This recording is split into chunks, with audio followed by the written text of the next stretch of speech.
much, everybody. We're with the President of Ukraine, and he's made me more famous, and I've made him more famous. I will say he's got a great reputation. He's very, very strongly looking into all sorts of corruption and some of the problems they've had over the years. I think it's one of the primary reasons he got elected. His reputation absolutely sterling, and it's an honor to be with you. And we spoke a couple of times, as you probably remember, and they'd like to hear every single word, and we give them every single word. And then they'll say, well, what about today? And I think the press would like to stay in the meeting, but we have lots of witnesses if you'd like to have it. But the country of, our country is doing phenomenally well. We have the best economy we've ever had. We have the best employment numbers that we've ever had. We have now almost 160 million people working, which is more than we've ever had. So we're doing very well in every respect, and I have a feeling that your country is going to do fantastically well, and whatever we can do. Thank you very much, Mr. President. Thank you very much.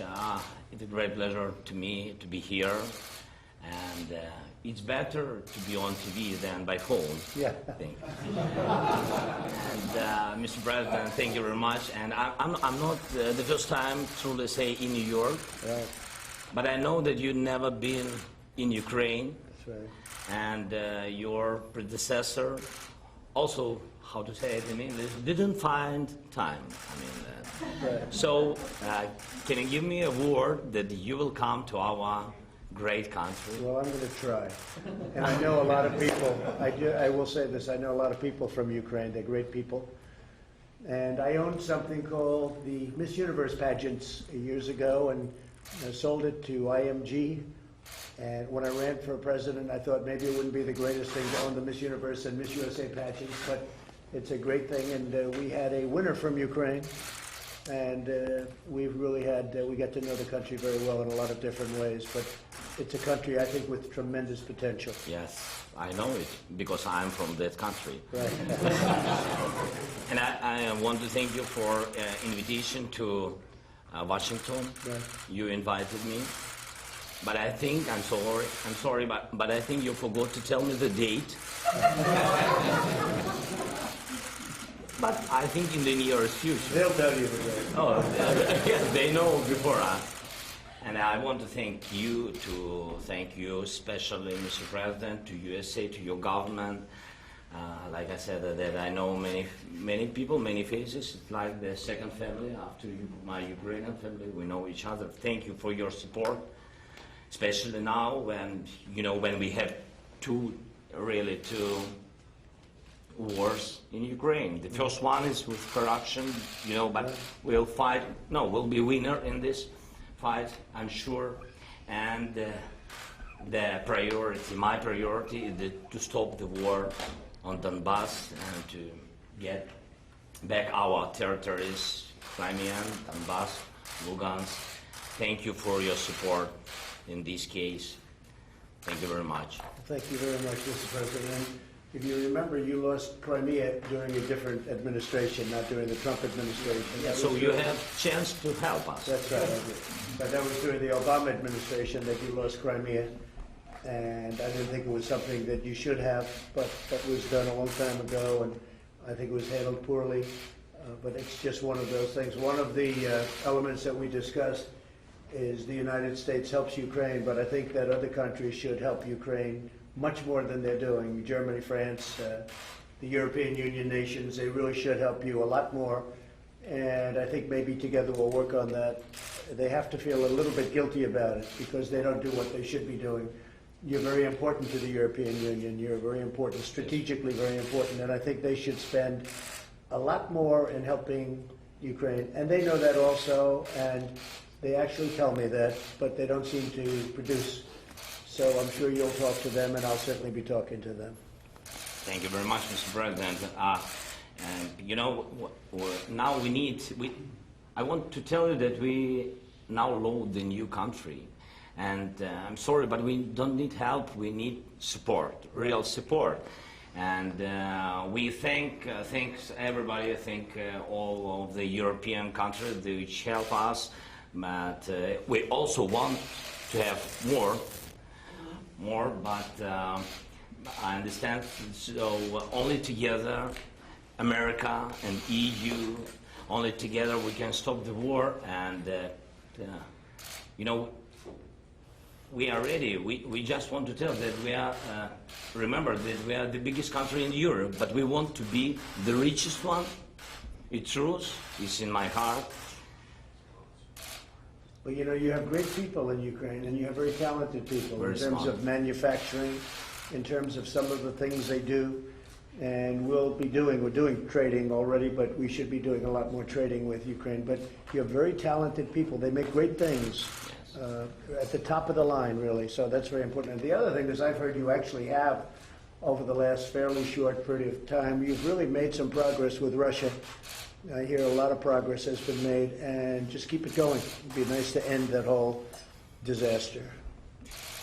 First of all, I want to tell you before the relations with Russia, I will prolong for 1 minute. I mean that you have to know, and I want Walt to know that now we have the new team, the new parliament, the new government. Right. So now we voted about 74 laws, new laws, which help for our new reforms, land reform, big privatization, the law about concessions. We reload the general prosecutor, and we launched the service secretary. Is it right, service secretary? Anti-corruption court as well. An anti-corruption court. As we came, we launched the anti-corruption court. It began to work on the 5th of September. Right. It was, you know, it was after 5 days we had the new government. So we are ready. We want to show that we just come, and if somebody, if you want to help us, so just let's do business cases. Right. We have many investment cases. We're ready. And stop corruption in Ukraine, because that will really make you great. That will make you great personally, and it'll also be so tremendous for your nation in terms of what you want to do and where you want to take it. Thank you very much. It's a great honor. Thank you very much. President Zelensky, have you felt any pressure from President Trump to investigate Joe Biden and Hunter Biden? I think you read everything. So I think you read text. I'm sorry, but I don't want to be involved to democratic, open elections of USA. No, you heard that we had, I think, good phone call. It was normal. We spoke about many things, and so I think, and you read it, that nobody pushed me. Yes. In other words, no pressure. Mr. President Zelensky, do you Because you know what? There was no pressure. And you know there was, and by the way, you know there was no pressure. All you have to do is see it, what went on the call. But you know that. But you could ask the question, and I appreciate the answer. Go ahead. President Zelensky. Would you like President Zelensky to do more on Joe Biden and investigate? No, I want him to do whatever he can. This was not his fault. He wasn't there. He's just been here recently. But whatever he can do in terms of corruption, because the corruption's massive. Now, when Biden's son walks away with millions of dollars from Ukraine and he knows nothing, and they're paying him millions of dollars, that's corruption. When Biden's son walks out of China with $1.5 billion in a fund, and the biggest funds in the world can't get money out of China, and he's there for one quick meeting and he flies in on Air Force Two, I think that's a horrible thing. I think it's a horrible thing, but I'm going far beyond that. I know the president, and I've read a lot about Ukraine, I've read a lot about a lot of countries. He wants to stop corruption. He was elected, I think, #1 on the basis of stopping corruption, which unfortunately has plagued Ukraine. And if he could do that, he's doing really the whole world a big favor. And I think he's going to be successful. Mr. President, on Rudy Giuliani, why do you think it's appropriate for your personal attorney to get involved in government business? Well, you'd have to ask Rudy. I will tell you this, that Rudy's looking to also find out where the phony witch hunt started, how it started. You had a Russian witch hunt that turned out to be 2.5 years of phony nonsense. And Rudy Giuliani's a great lawyer. He was a great mayor. He's highly respected. I've watched the passion that he's had on television over the last few days. I think it's incredible the way he's done. What he's out is he wants to find out, where did this Russian witch hunt that you people really helped perpetrate, where did it start? How come it started? It was all nonsense. It was a hoax. It was a total hoax. It was a media hoax and a Democrat hoax. Where did it start? And Rudy's got every right to go and find out where that started. And other people are looking at that too. Where did it start? The enablers. Where did it all come from? It was out of thin air. And I think he's got a very strong right to do it. He's a good lawyer. He knows exactly what he's doing, and it's very important. Mr. President, do you believe that the emails from Hillary Clinton, do you believe that they're in Ukraine? Do you think this whole thing... I think they could be. You mean the 30,000 that she deleted? Yes. Yeah, I think they could very well. Boy, that was a nice question. I like that question. Because frankly, I think that one of the great crimes committed is Hillary Clinton deleting 33,000 emails after Congress sends her a subpoena. Think of that. You can't even do that in a civil case. You can't get rid of evidence like that. She deleted 33,000 emails after, not before, after receiving the subpoena from the U.S. Congress. I mean, I've never heard. Now, she's done far worse than that, although I don't know how much worse it can be. But there were many other things she did that were wrong. But that's so obvious. She gets a subpoena from the United States Congress, and she deletes them. And then she said, as I remember it, that, oh, well, they had to do with the wedding and yoga. She does a lot of yoga, right? So they had 33,000 emails about the wedding of her daughter and yoga. I don't think so. How she got away with that one is just, but it's one of many. And it's corrupt government, because we have corruption also, Mr. President. We have a lot of corruption in our government. And when you see what happened with Hillary Clinton, when you see what happened with Comey and McCabe and all of these people, we have a lot of things going on here too. Hopefully it's going to be found out very soon. But I think that a lot of progress has been made. A lot of progress has been made. Will the military aid continue? Can you assure that it will continue in the future? Well, we're working with Ukraine, and we want other countries to work with Ukraine. When I say work, I'm referring to money. They should put up more money. We put up a lot of money. I gave you anti-tank busters that, frankly, President Obama was sending you pillows and sheets. And I gave you anti-tank busters, and a lot of people didn't want to do that, but I did it. And I really hope that Russia, because I really believe that President Putin would like to do something, I really hope that you and President Putin get together and can solve your problem. That would be a tremendous achievement. And I know you're trying to do that. Mr. President, did you ask the House Speaker to find a... You said that he would look into Joe Biden. You would ask your prosecutor to look into the matter. Have you had that conversation? Well, I think, no, I haven't, but I think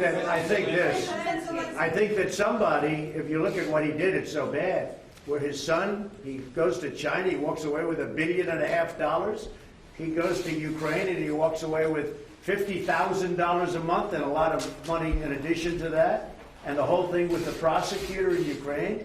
And he's on tape. This isn't like maybe he did it, maybe he didn't. He's on tape doing this. I saw this a while ago. I looked at it and I said, that's incredible. I've never seen anything like that. Now, either he's dumb or he thought he was in a room full of really good friends. Or maybe it's a combination of both in his case. President Zelenskiy. Mr. President, I heard your question. Thank you very much. Don't cry. I mean that we have independent country and independent general security. I can't push anyone, you know. That's it. That is the question. That is the answer. So I didn't call somebody or the new general security. I didn't ask him. I didn't push him. That's it. Do you feel obligated to fulfill your promises to President Trump? Sorry. Ви почуваєтеся У мене немає. Дякую, я вам відповім. Зобов'язаним що? Obligated to do what? А зобов'язаним про що? Я нікому нічого не винен. Ви всі розумієте. Україна... Promises not Ви двічі принаймні казали, що ви будете розслідувати Я сказав, що ми готові розслідувати. Україна незалежна країна і Генеральна прокуратура. Ви самі знаєте, у нас новий Руслан Рябошапка, дуже гарна, чесна людина. Ви знаєте, із західних, із освітою, із західним досвідом. І чи буде він розглядати? Він повинен розглядати будь-які справи. Які тут можуть бути обіцянки? А? I can розглядає цю? Я впевнений, що у нього є, ви мене вибачте, але у нас є своя країна, Україна. У нас набагато є важливіших, багато більше важливіших, дійсно дуже важливих питань. І ви знаєте, це справи, це дійсно справи, які дуже важливі для кожного українця. Це і Іловайськ, це Майдан, це корупція, про яку зараз говорив президент Трамп. І ви знаєте, над чим він працює. Тобто, I'm sorry. Concerning the investigation, actually, I want to underscore that Ukraine is an independent country. We have a new prosecutor general in Ukraine, a highly professional man with a Western education, and he's free to investigate any case he considers and deems appropriate. Well, we have many more issues to care about and to tackle. We have Ilovaisk, we have Maidan, we have corruption cases, as President Trump rightly mentioned about that. So we know what to do and we know where to go, what to tackle. President Trump, if you're willing to ask the Attorney General to be involved in this matter? President Zelenskiy. Did you ask House Speaker Nancy Pelosi to find a way out of impeachment yesterday? Not at all, no. Look, she's lost her way. She's been taken over by the radical left. She may be radical left herself, but she really has lost her way. I spoke to her about guns yesterday. She didn't even know what I was talking about. She's not interested in guns. I'll tell you what, Nancy Pelosi is not interested in guns and gun protection and gun safety. All she's thinking about is this. She's been taken over by the radical left, the whole Democrat Party. And you take a look at what's happening in the media today. The whole party is taken over by the left. And thank you very much. My poll numbers have gone up. But I don't want it to go up for this reason. When they look and when you see what's happening, people are really angry at Democrats. They're really angry at the Democrat Party. And things like, as an example, drug pricing, getting drugs down. Things like gun safety, infrastructure. The Democrats can't talk about that because they've been taken over by a radical group of people. And Nancy Pelosi, as far as I'm concerned, unfortunately, she's no longer the Speaker of the House. Thank you very much, everyone.